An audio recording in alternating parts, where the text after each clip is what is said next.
na po yung aming gulayan na binagyo na unti-unti na pong nakakabangon. Ito po yung sile,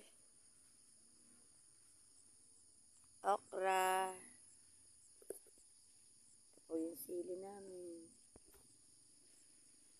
Okra po. Sitaw, yan po. Unti-unti na po silang nakakabangon. Sa binagyo po nung nagdaang bagyo na Christine. Tapos, ito po yung pipino.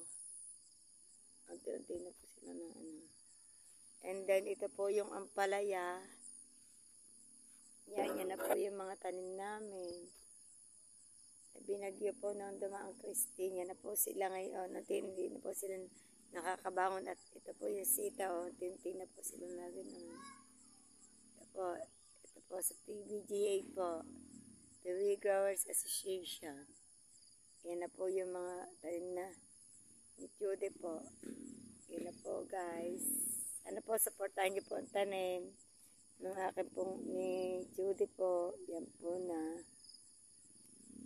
Sana po madami pong tumulong sa amin. Thank you po guys. At sumuporta sa mga kalahaw. Yan na po naman sabi ko, thank you po.